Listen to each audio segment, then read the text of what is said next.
gotta put on my glasses for this one, man. Lil Blood TV back with another Lil Blood TV exclusive, powered by Talker Media, of course. Today, this is a great interview for me because as a child, I was raised in a church. When I moved with my father, I was 9, and I was raised in a church. And when I was going to church, shout out to the late great Reverend A.O. Cobbs Sr. When I was going to church, at first I didn't like it. You know, It was new to me. I wasn't used to going with my mother and them. So when my dad started making me go to church, I didn't like it at first. Something new. Yeah, it was something new until I started, doing the Voices of Faith, the junior deacon, certain little stuff that had me liking church.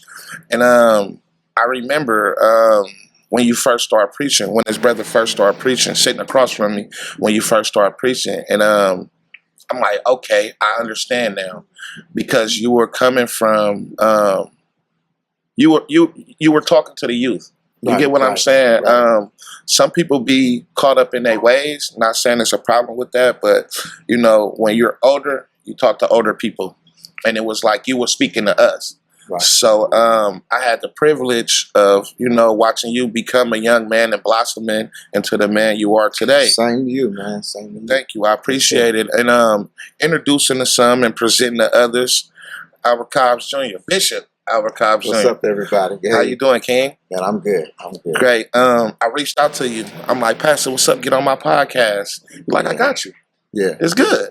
I'm like, all right, I'm going to hit you. I'm going to get a date. I'm going to hit you. Like, all right, I got you. So my son got baptized like a month ago. Today to make the 4th Sunday. And I just started going to church. I had came to your church twice. Mm-hmm. And I went to church today too, actually. And I told you last week, like, man, next week, man, pull up on me. You're like, I got you. Don't worry about it. I got you. No, man, we family. Yeah, but you be so busy. I'm like, man, come on. You're like, man, I got you. If I say I got you, I got you. So you pulled up, and I appreciate you. I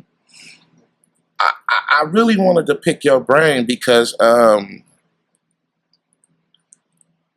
first off, let's start like this. What made you become a preacher? Well, as you know, I grew up in the church. Mm-hmm. I never really had the world experience. All the dirt I did it in church. Because I was a PK kid, pastor's kid. So all I know is church. As I got in high school, experimented with things. Had my fun, still had my fun. But I was always driven to music. As you remember, I was a church musician. I never wanted to preach, never wanted this. I always wanted to play in a band. I wanted, music success. But I got caught in helping people. And the better way for me to help them is, because, so many people are hurting, is not just hurting with physical pain, but emotional, stress, depression. Right. Our young people couldn't understand a lot of the older traditions of the church, which made it boring for me as a child. But we made the best of it because and you can say the same thing, I believe, is that I have lasting relationships of friends through the church. Right.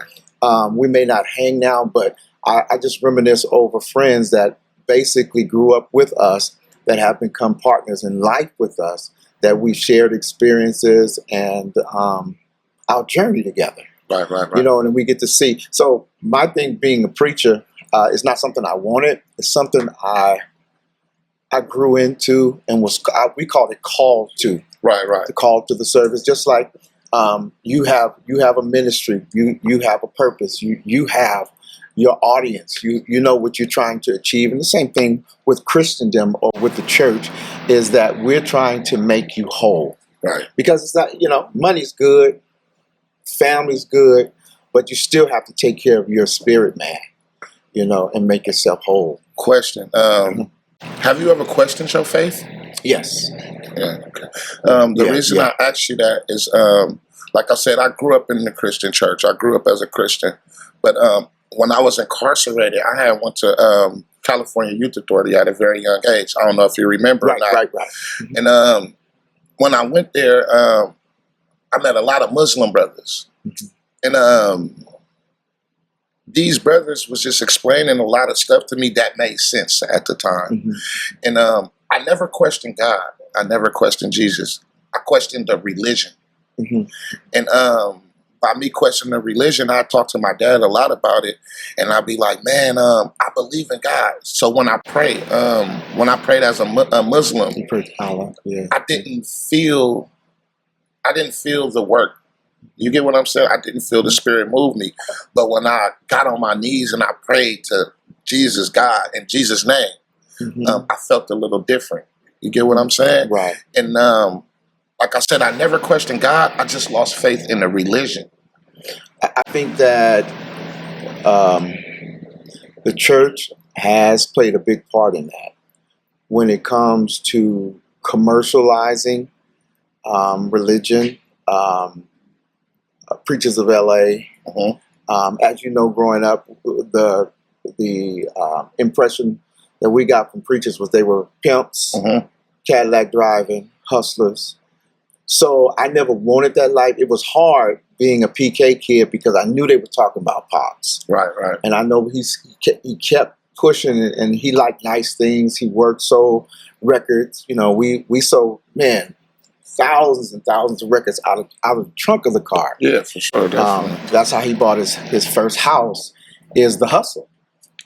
You know, and I know you know about that. We didn't have CDs. We saw they were LPs Uh-huh.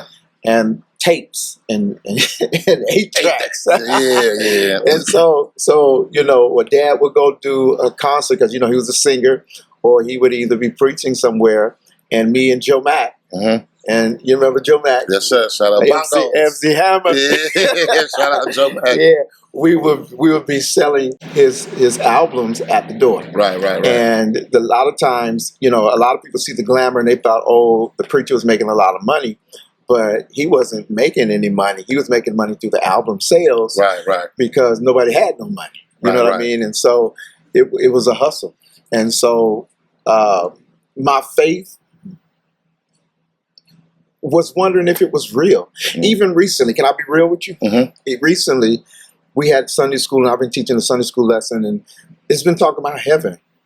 And with all of the people that we know dying, I never really thought about heaven.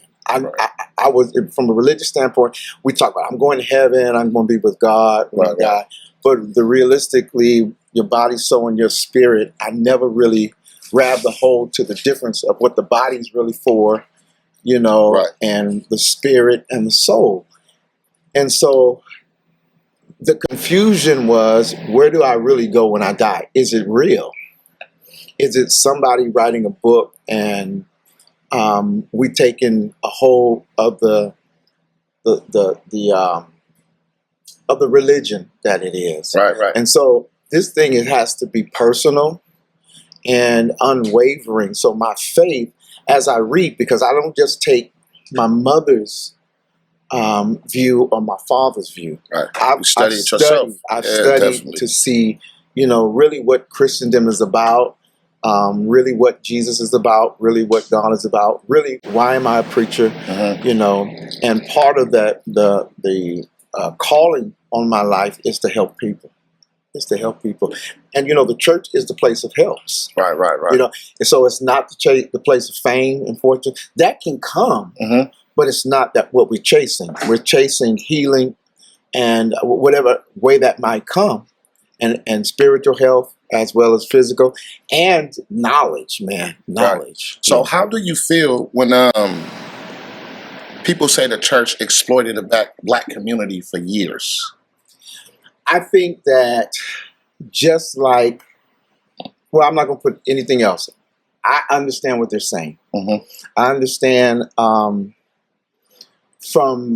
Afro-American poverty, Mhm. impoverished communities where we were building multi-million-dollar churches and skill centers and all this other stuff, riding nice, building multi-purpose rooms, and the parishioners are unemployed. Mm. have not, on welfare. And what happened is the faith of the people, because of the old way the church was, the faith of people was so into the man of God or woman of God, and so into the vision that you can get caught up in people grabbing a hold to you and drawing to you, and you lose focus. And I believe in the Afro-American church because you can be gifted and you can be talented and you can be successful for a minute, right? But you also can be immature. So you can't handle the fame. Like, okay, what would you have done if you were where you are now at 18? I don't know. I don't have the slightest idea because I haven't been through them trials and tribulations. Right. And so you have earned the seat. Yes, sir. What people see is you on top of the world, TV, records, the deal, going out, concerts, but they don't understand what's behind the scene. Right. The tears. Yes, sir. Because it's a sacrifice, and people won't. The same thing with a preacher. We want to be famous, but we don't want to pay the cost. Right. And so part of this walk with God is not chasing after the fame, but chasing after God and people to make people whole. And I keep saying to make people whole, but it's from everything from economics to health to community awareness. Right. Our church has always been the place where information can be given out if the opportunity. Right. And a lot of time we got caught up in the singing and the charismaticness of the preacher and the worship, but then we were not meeting any kind of community needs. And so it became a place to where the millennials, younger people saying, you have this multi-million-dollar building, but you only having service on Sunday, and it's nothing happened during the week. Right. Why are you building these buildings? And so the reality has come from the young people saying, this is crazy. Right. This is crazy. And so we can get more people to join us in projects now than it is to say, the Lord said, I need you to give me $100. Right. They're not doing that no more. Right. Used to be. Now it's like, okay, what are you doing with the $100? Yeah, we're asking questions now. Yeah, we're asking questions. And so if you want me to give $100, I want to check in balances. This is not for you a new pair of shoes. This is for, what are you going to do? And so we have found it to be important to have integrity and to be visual with everything.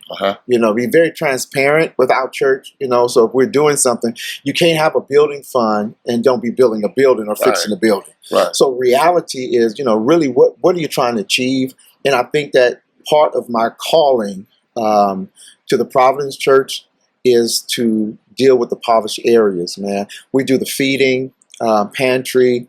We just gave out close to 300 backpacks, and we do this without sponsorship. Definitely. So, we fed probably well over 500 meals on Sunday because we had 300 backpacks, and people with their mothers and fathers got meals too. Yeah. I witnessed it. And so we do this, and we don't charge.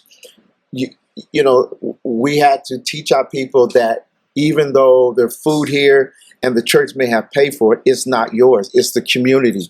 Because you know how we get territorial. Yes, sir. This is only for us. This is not for anybody else. And so we had to teach it because we have been so black. I won't say blackmail. We have been so I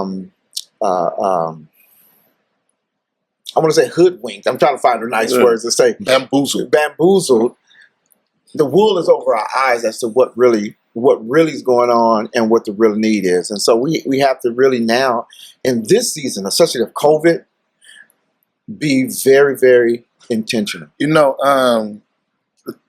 Not to cut you off, but Tupac said, just to go back when you was talking how the millennials like, hey, what you gonna do with this $100? Or, Tupac said it went from we shall overcome, we hold hands.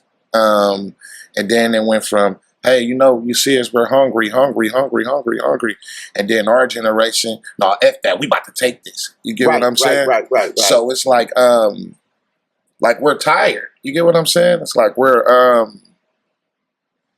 not our ancestors. Right. Like we're not gonna just turn the other cheek. And I'm trying to change the narrative. I don't promote violence, nor do I promote ignorance. But what I do promote is righteousness and just realism. Because you get to see what we saw, but had our blinders on. We've gotten so used to being in the canary cage. Yes, sir. That when the cage was open, we didn't know how to leave. And I tell my dad this all the time. Me and my dad really have arguments about then and now. My dad is so used to the old way. And I'm like, nah, Pops, like, stuff has changed. Like, it's not coming back.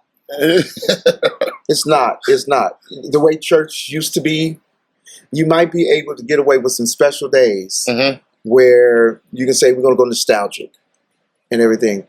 But the truth of the matter, with COVID and the changes that has happened within our lives now, and the way we have learned that we don't have to be in church for 4 hours. Right. Man, we just had this conversation today, Pastor. So we're now learning that you can do everything and have sincere worship, have great word, and go home versus staying there for 3 or 4 services. Same people being drained, because you know how it is. We used to stay there all day, and if we have $20 in the pocket, we kind of source it out. Well, this would be for Sunday school. This would be for morning worship. This would be for night service. And I'm going to give you some church's chicken. And then all of a sudden, everybody that was supposed to come didn't come. Right. And now we held hostage because they need $5 more. Right. You remember that? Yes, sir. And so it's crazy because it's different now. I've been going to your church, and you just put the offering basket right there. You give. I ain't since the 2 Sundays I've been coming back, I never heard you. Hey man, come on, man. I was telling my dad that like offering is different now. Since COVID, we have not lifted an offering in 3 years. Wow. But we have excelled financially greater than any year we've ever been in existence. Wow. And not asking for it. Wow. And so why do you think there's that? I think that having the various avenues that is attractive to our young adults and millennials and all of the people that are tech savvy now, being able to pay online, think about, what I'm going, I need to put some money in Sunday school. I'm not going to be there, but I can send it online. And then having a greater, I think when we were coming up, and even as me pastoring, I think the pressuring people to give doesn't get the job done. Right. I think like right now, for me to stand up in front of my church and say, I need everybody to give $5, I need everybody to give $100, it wouldn't be genuine because there's not a need. If I said to you, man, our PA system just blew out, and the PA system going to cost this, I need everybody to help me so that we won't pull from the treasure. People are like, okay, when we do like we do Teddy Bear Tuesday, we go to Children's Hospital, we go to missionary work. Yeah, yes. And what we do is give out teddy bears, bless angel bears to all the children, because you can't do religion, but we like to do stuff like that. Helping the caregivers, we do donuts. Like try to do them almost every quarter at some hospital, that some caregiver that we're giving not a dozen, I won't say donuts, it's cupcakes. Right. We're doing like 7 to 8 dozen cupcakes for staff. Right. And things of that sort. And then, we're not asking for the church to pay for that, because that's what your money goes into for anyway. Right. Because if you're going to do helps, your money needs to be shown as community development, community work, community outreach. We got a food truck. We're about to sell it now because of COVID wouldn't allow us to do the work. But we were going out. Elder Combs, your dad was every week we were barbecuing for free. I'm not talking about barbecuing some Hot used meat. dogs. No, we were doing spaghetti, beans, ribs, Feeding. chicken. We were feeding. Right. If I don't want to eat it, I don't want to serve it. Right, And the whole idea that we had is that we would serve people with integrity, that it wouldn't be a handout, but a hand up. Right. Do you think today's church is in a dire predicament? Because when I was younger, you can drive on Sunday. You'll drive down the street and you'll see a lot of people at church letting out of churches and stuff like that. A lot of people talk about it. Yeah. You don't get that anymore. Man, I was thinking, because it's depressing, I was thinking, man, like today, we used to have 350, 100, 350. Our trays would be, for community, be stacked. Mm-hmm. Now, we get by with 4 trays. And today, we had a great crowd. But it didn't break 300. We may have had 150 people in there. Right. But I'm reaching more people than I've ever reached in my life. Wow. So I have to always snap out of it, because watch this here. My church members are awesome, but I'm 2 churches now. I'm virtual, and I'm in person. Right. My in person are those who wants to come. I have to take care of them. But now I have a virtual, actually, membership of people that is supporting the ministry financially, and they are streaming us live. And so with all of our platforms and everything, we're doing really well. I would have never, I did, Pops was singing them old songs. So I did a video, a Facebook Live, week before last, on my dad's hymn. Remember you say, Father, I stretch my hand. Yeah. Man, I did that, and I don't play no more. And I played, and I kid you not, I got 1,400 plus in just like 2 days. Right. And just hundreds of comments. Yeah. And then if I would have put it on Facebook, or put it on YouTube, I only put it on my page. Right. I didn't share, but just people. And so I'm able to reach people, because our church now is in Africa. It's it's overseas. It's Texas. We got members that relocate that say, hey, I don't want to join another church. I still want to be part. Yeah. And so being able to now cater to them is becoming the challenge, though. So I am depressed that I don't have, man, that crowd is where it's at. Right. But at the same time, I'm grateful. I don't know if you remember or not, but one of your sermons that stood out to me, you talked about what's going on in today's time with the internet. You was talking about the mark of the beast and the 666, and you were saying, in years we're really gonna be ran by computers, and it's basically not saying robots and stuff like that, but what's going on now? How you saying it's virtual with the church and things like that? But I remember as a child, that was one of your sermons that just stuck to me. You get what I'm saying? And if it wasn't for Facebook, man, I don't know if anybody want to give them credit. Facebook has kept the church open. A lot of people say Facebook is the devil. But Facebook, we preached that because it was so much mess between, people would get bold and have conversation and expose people on Facebook, and it becomes, we then putting out fires in our church because this person put this on, posted this. And Right. But then when we taught that it could be done with integrity, and people got tired of the messiness of Facebook, and just wanted to have a secure platform to be with friends or whatever it was. And so it is different now, and we were forced.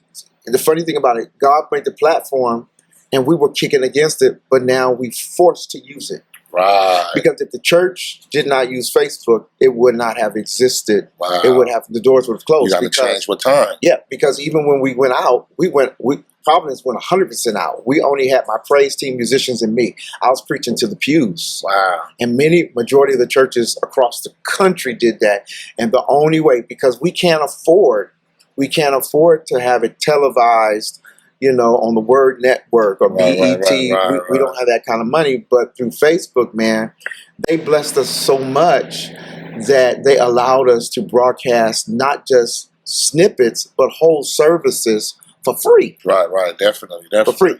Any church that did not grab a hold to the technology has closed. Kind of went under. Yeah. Question. As a bishop, as the leader of your church, how do you deal with the messy stuff? Does it affect you? Does it kind of like affect the way you preach, the way you teach? When you preaching up there, do it be on your mind? Because you know you're looking out in the pews and you're seeing everybody's faces. And as a bishop, you know a lot of people come confess certain things to you and talk to you about even personal issues. Does that get in your way while you Deciding on how to handle it might become the burden at times. We had, for instance, a young lady, many times, teen pregnancies. Right. And they come to me and they haven't told their mother yet. They haven't told their father. Trying to find ways, Lady Cobbs, Carolyn and myself, and the staff that we have to be the mediator in love so that that person gets all the love and care that they need without, and I don't believe in preaching, and every church is different, but I don't preach on people. At our church, we have everything. At one point, it was a young lady that used to come to the church, and I just loved her so much, me and the family and the church, but she was an active prostitute. She'd come to church dressed up, and about time service was over, she'd be back out there doing what she was doing. But the word of God helped her until she was able, and we were able to get her help, only that if she wanted it. And since she wanted it, we were able to get her help. She relocated, she's doing well and everything. So there's because man, there's, I told people today that there's open sin, and then for most of us, there's the behind the closed door sin. So everybody don't know what I do, but I do something. Right. And so you can't be self-righteous. And so the burden is, how do I help them? How do I have not sympathy, but empathy? How do I put myself in their shoes? And that's what I had to, when I deal with, because it's also good preaching material. It's good because it becomes good topics, because when things come up, you see where the need is. You don't preach on them. You let it cool a little bit, and then you get in areas like if they were fighting among themselves and unforgiveness. So I don't preach, you're going to hell because you don't forgive, but I preach sermons and teach on lessons that teach us how to forgive and to release this person, not for them, but for me. How to grow myself. And so that becomes, but as if they were talking about me and it hurt my feelings, it's hard. Because everybody that comes to church, like everybody that comes to other places, is not really for you. Some people are attached to a building. Some people are attached to tradition. And so when they said something and they're sitting there and they may not even be moving, they just may be looking at you, you can't look at them. You just got to do the job. And even this being real, because there were some people that did some things to me in my childhood that as a pastor, when I went to Harmony, I had to lay hands and pray. I preached, right? And then, how you do a line and people want prayer. Well, I wasn't planning on doing, but just people just coming up for prayer, coming up. And then guess who came up? Wow. I could have easily laid hands on them and act like I was praying and ain't said nothing to God. But then my heart. Right. So you have to get out of yourself and do the work. Right. Do the work. And so, it's hard. It's distracting sometimes. But it's rewarding. It's rewarding because the same person, a lot of times, that be what we call the hater can turn around and be the helper. Right. Bishop Cobbs, right now, if you can go back and tell an 18-year-old, we ain't even going to say Reverend Cobbs, Bishop Cobbs, if you can go back and tell an 18-year-old AL something, what would you tell him? I guess I would tell an 18-year-old to get your own stuff. To be economically stable, and because you can't just tell them, you have to teach them. Buy property. You may not have cash wealth, but you should at least have property wealth.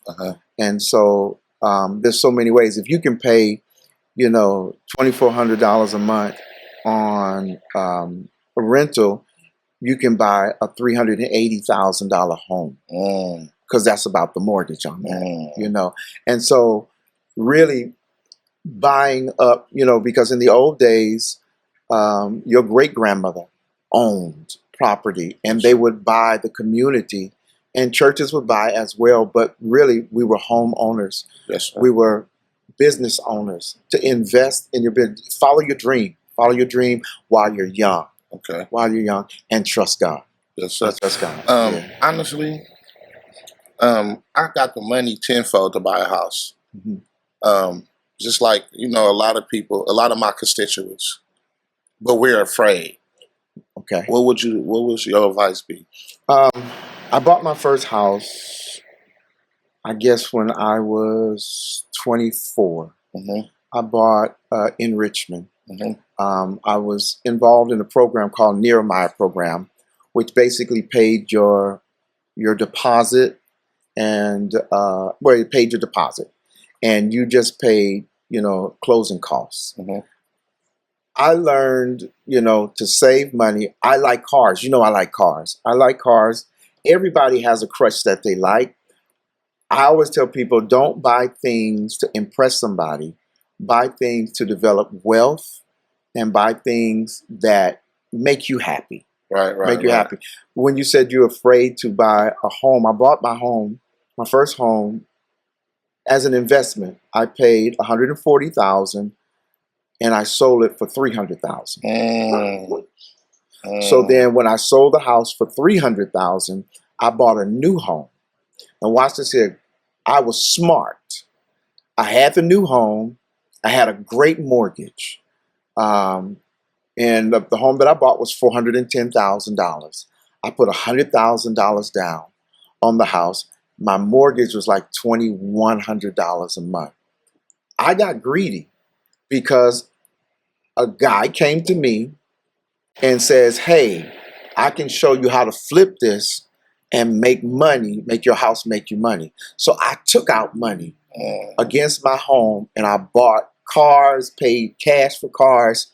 And then when it was time to refinance my home was not worth it. Wow. So it depreciated. Wow. So what I paid $400,000 for the home was only worth like maybe $310,000. So I'm upside down. My mortgage went from 21 to about 3,000. Then it ballooned to about 4,500. Then it was at like 5,000 a month. Man, I'm a new father. I got 2 kids in Catholic school, a wife, bills. And how am I going to pay? 5,000 in the 90s, early 2000s? 5,000 in the 90s. And that's a lot of money. So then I lost that home I was forced to sell it. So I had to rethink it. So what I did is I said, okay, I'm going to live not above my means. I'm going to live in a way that I can make sure that my family will have an inheritance. So what I did is I started looking for foreclosures because it was the market that crashed. I looked for foreclosures. Then I looked for any kind of house that somebody had died and the kids wanted to sell it. So I bought a $200,000 house for $61,000 cash. I didn't have the money. I only had a few dollars, but I borrowed it from my dad. And thank God before my dad passed, I paid him all back. So my mortgage was really for $61,000. I said, I can pay you $1,500 a month. So I paid him off, but now that house is worth $300,000. Wow. So then I bought another house up the street, same situation, flipped it, and now I have my dream house, which is in Merced. So I don't have $1 million, but I have well over millions of dollars of property. Right. And so I can always, it's just like I have my dad's Rolex. So if you have a Rolex, you're never broke. Right. You know what I mean? Yeah, yes, and sir. so it's those concepts that I can always get my hand on some money if I need it and need to do something for my family. So that's what I'm telling you. Invest, in something, whether it's a business, but make sure that you are independent and that you're happy in doing what you're doing and that you are making and developing your own self-wealth. Right. Yeah. Question. It's on my heart, and don't shoot the messenger. Mm-hmm. We're gonna get a little deep. I gotta get deep on you, Okay. Bishop. Okay. Because preachers deal with this. Okay. Women. Okay. How do you deal with that? I know you're married. You've been married since I know you. Yeah. Women throw themselves on preachers. On musicians, preachers, yes, athletes, everything. Exactly. Yeah. Because we have a ministry. Or no, it was something you said. We have an audience, basically. Right. Yeah. And women like that. Right. How do you deal with that as a preacher? Because me, a little confession, I had a hard time adjusting. Yeah. A hard time. I think your situation is way different because you tour, you're on a bus, you're on a plane, your wife can't go, your girl can't go. Right. Me, I'm conventions, I'm conferences, I'm revival, I'm church oriented. So it was easier for me because my father told me, he said, son, what you do is you go into the church with your wife. Right. Let everybody know that this is your wife. I don't counsel girls. I don't counsel women. No woman comes in my office without supervision. Right.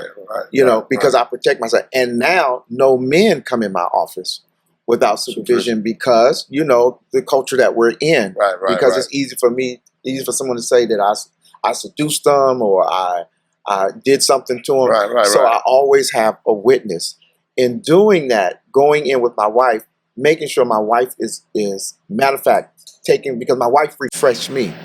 So in any marriage of anything, my father said, he told my wife that if you don't want me to go nowhere, you got to do what you got to do. Right. And a preacher and everybody else has to be taken care of. Right. And just like I have to the Bible says that the wife is subject to the husband and the husband is subject to the wife. The body, my body belongs to my wife, and vice versa. So if she says, "Don't go to church," then you need to be with me. According to Scripture, I have to stay home and everything. Thank God she doesn't do that. Right. But so being with women is how you go in with it. I'm always mindful of the consequences because I'm older now. Right. I'm older now. Can I be real with you? And my wife understands. Do I find other women attractive? Yes. You're married. I want you to. What I had to do for my church is, at one point, the women were wearing too seductive of clothes. The jeans had too many holes in it. It was just too tight. Skirts were too tight. So I had to talk to them and say, look, we have older married men, young married men. We have single men who are struggling. And you have me. I shouldn't be forcing my head down when you walk by. Right. Help a brother out. Help a brother out. And so in the church, the Bible talks about modest apparel. And so that means, I have to dress in a way. Right now, the culture is tripping because it's not women now. It's men with the too tight of pants at the church. Right. So things are changing, but we gotta have to. The culture's tripping, and so we have to talk to these brothers too, right? Because women are complaining, and there are other men who have issues. Yes, sir. They have struggles, and so we have to make sure that when you come to church, that basically you're free of that struggle. You ain't got, you can concentrate on that word and words. But yeah, it is a challenge. It is a challenge. So you have to put yourself in a place where your wife is your partner. Your wife is a partner, or put yourself in a place where you have, we call it a buddy system, where it is accountability partner. Okay. Accountability partner. I have some of those who basically they're not my friend. They're my accountability partner. Okay. So when they tell me something, I have to take heed to it because they're covering me. They're watching out for me to make sure that I'm good. And that accountability partner really helps, even though they get on your nerves. But they tell you the truth. Yes, man. Yeah. They tell you the truth, and that's what you need. With me, and I'm not gonna say because I'm young, because I'm getting older in age. I'm getting up in age. I won't even be worried about no other females or nothing like that. I just be minding my business. And then boom, out of nowhere, here they come. And I'll be like, what the, I'm not even on that. I'm not even on that. And sometimes, it's hard for me to deal with that. You get what I'm saying? Yeah. Because of the lifestyle I live. Mhm. So, I stay at home a lot. Even then, I stay at home a lot. It's like I can just go to Walmart or, just something regular and boom. And I'll be like, man, like, I don't want this to be my life. Like, it's crazy. Like, it's like that's damn near, I don't want my freakness to be my weakness. You get what I'm saying? Right. And it's like, I promise, I don't even be on that. But it's just like the devil just like, here. Like, and it's crazy. And I, do mind my business. I'll be minding my business. I go down the aisle like, dang, why you coming down this aisle? Like, I don't know, Yeah. man. It'd be crazy for me, man. But I don't know. One of the greatest struggles, man, is with no matter what it is that Satan knows your flavor. Right. And he's always on his job. That's what no matter if I'm not on duty, Satan is always on duty. He's never off, and he knows your flavor. Right. He knows, especially when you're weak. He knows, when you've had an argument and somebody shows up at the right time. He knows all of that. I think as I started with the podcast, we talking about maturity. I think as we mature, it becomes less of a burden for us. We can see it coming and everything, and we've learned through past experience how to handle it better. Mhm. We may not have mastered it, but every day I get better. Every day I get better because everybody got a stronghold. Right, Everybody got a struggle. Everybody, it's where we are. Okay. It's where we are, man. It's normal. It's normal. You just being who you are, and walking down the aisle, people know you. Right. It's going to be, and everybody want a cash cow. Right. And people will tell you, because I've had it told to me as a preacher that basically, I know you married. So what? Yeah. You got your place, I got my place. No, it don't work that way. And so you have to be mindful that, and not only that, I worry about my children. Because I'm a preacher, what is the worst thing that can ever happen to your children is for the people in the congregation to be sitting, because they're rude, they're mean. Church people are mean. Yeah, definitely. They will be sitting there and say, that Negro, that pastor, he got another woman over there, and your children is right there. They got to be subject to it. Right. And everything. And I don't want anything to hurt my kids. I don't want nothing to hurt my mother. And more so, all the people that are dead and gone that have invested in me. To get me where I am. I feel bad if I ever fall and stumble. I know we stumble. I know we fall. But I have to be very, very cognizant to say that, you know what? It's too much to lose. Right. It's too much to lose, And I just, I'm very cautious. Because after I preach, as soon as I walk out of a building, they all running up. Old, young, and the old cougars or something else. Right. Yeah. I got a little gray here, and they might think I'm a little older than I am. Yeah. Right. So, Bishop, man, I appreciate you. What could we contact you? Where could we reach you at? At anytime at Providence Baptist Church, Richmond. That's 314 South 12th Street. Come visit us in Richmond, California. Mm-hmm. We're in the cul-de-sac. You can view us at www.myprovidencebc.org, or you can give us a call at 510-234-1162. My direct extension is 12 and everything. Yeah, man. Just anything, just holler. We're available. We're not looking to expand membership, but to help people. Right. Yeah. Bishop, I appreciate you sitting here with me. Like I said, off the camera, I thought you was gonna be on some square stuff, man, holier than thou, man. But you always been a cool dude. Like I said, even to the youth, like you was always like a big brother we didn't have, because you was very different with your ways, with your teachings. Like instead of preaching at us, you preach to us. Can I ask you a question? Yes, sir. So, man, where are you going from here? From here, honestly, I wanna eventually step from behind the mic, and what I mean by that, I don't want to rap all my life. I want to do different things. Music is my passion, but I really want to just step away from it, because, like I said, it comes too much. It comes with too many politics, and what I mean by politics, like the streets is very, very, very, very invested in the music right now. It's like hand to hand. You can't be an artist anymore. It's like the streets is in it too much. So I want to just raise my son. Eventually, I want to buy a house with some land on it. I want to raise my own food. I don't want to, you know what I mean? I want to live life. I want to live life without no watches and no clocks. As of right now, I don't know exactly what it is that I want to do, but I know for a fact that I want to step from behind the mic. It's just too much pressure. I have a gift, and I'm blessed to still be relevant in this generation because a lot of artists and musicians not talking about nothing. It's just more about going viral off messy stuff, like of being messy. Everybody's looking for a viral moment. It's not the art anymore. And like I said, I'm still blessed because I'm actually talking about something, and I have a story.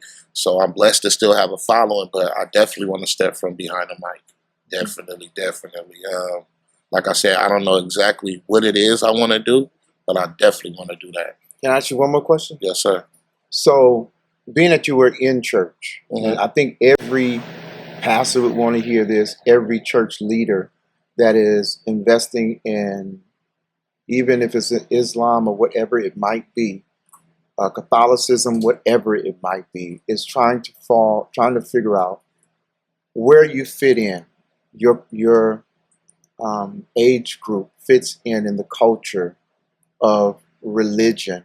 What do you want to see from the church? What do you want to see from Christendom or Islam? What do you want to see? We want to see somebody that's like us. We don't want nobody judging us. The holier than thou preachers, like it's over for that generation. It's over for the Bible whoopings. And what I mean by that, the Bible says this, the Bible says that, the Bible says this. Like we don't want you to try to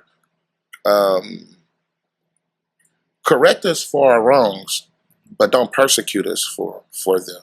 Like, don't beat us with the Bible for them. Like I said, when I come to church, I want to get the word. I want my soul to be filled. Like I said with your church, I haven't been in the church for a while, and when I went to church, I'm like, dang, like you still got it. You giving us the words, you're giving us the game, you talking about stuff that's going on in this generation. You're not, like you said, you're not talking about the slave times. You get what I'm saying? You're talking about what's going on in this generation. We want that. We want people that can talk to us and understand us without being a holy roller. You get what I'm saying? Can I ask you one more question? Yes, sir. Keep asking. Are you offended? Is your culture? Because I know a lot of us. I'm one who have my own identity. If I want to dress down, I dress down. If I want to dress like you, I dress like you, not to be like you, but because I like what you're wearing. Are you offended that a lot of pastors are now taking the suits off and trying to fit in to reach you? Not at all. Okay. And I say that to say this: it's a time and place for everything. Maybe it be too hot, and I be seeing brothers selling bean pies. Like, excuse my language, nigga, you got on a turtleneck, nigga, in a, like, bro, it's hot as fuck. Like, excuse my language, Bishop, but like, no, like that's cool. But my thing is lead by example. Now, it's a thin line. You can, you can dress, we can do it all that, but don't be out here trying to give me game and you drinking with me, you smoking with me. Right. Nah, don't do that. Give me the game. Give me and the I ain't drinking, y'all. Nah, not at all. Not at all. Give me the game. You know what I'm saying? Like, help me understand life. My grandma used to say you can lead a horse to the water, but you can't make them drink. I understand that, Grandma, but what am I benefiting by drinking this water? I think my dad said this. One of the things that I remember as a young man is not where you go, it's how you act when you get there. Right. And so I've learned that because my church, if I want to go, I love Kevin Hart. And so my church, when he's in town, they get me tickets. I go, me and Carolyn, we go on a date. We go see Kevin Hart. I love Stevie Wonder. When he's in town, they get me tickets to go. You'll see me at a concert. You won't see me acting up, but you'll see me there because I love music. Enjoying myself. If you tell me you were performing, I'll go to your concert. Right. It's just that because I love music. A lot of people are now saying that you can't listen to this, you can't listen to that, but music tells a story, and so I love music, and I love going out because, man, I love equipment. So how can my church be relevant, and how can I know how to get the sound that I want if I never see you guys on stage and see what you're using? Right. So I'm always exposed to technology, whatever comes out, the newest keyboard, the newest mixing board, the newest effects. I want to know. Right. Because I don't want to be, I don't want us to look like the world, but I want us to have the technology to be ahead of the game, and to be able to sound good, look good, and make worship easier and nice. Right. Really nice. I'm gonna hook you up with my people. That's what I'm gonna do. I'm gonna hook you up with the core media. I'm gonna hook you up with them, and they're gonna buzz you in on some stuff, even save you some money. Like show you how to do, just a little different stuff for the for your broadcast service. Definitely, I got you. But yeah, man, I appreciate it. Like I said, we sitting here chopping game like regular humans, and you definitely ain't holier than thou, man. I hate them holier than thou people, Pastor. You don't understand, and that's with any religion. And I just appreciate you coming here, giving me your truths. Anytime you welcome on my podcast, and this is like the longest I went without being very vulgar. My mouth being very vulgar. Yeah, but thank you, Pastor. I appreciate it. Bishop Albert Cobbs Jr., Providence Baptist Church, is located in Richmond. Man, y'all go pull up and see what he's talking about. Tell him Lil Blood sent y'all. And after service, he's a good dude. You can come shake his hand and holler at him. I appreciate you, Bishop. All right, man. Love you, man. Yes, sir. All right.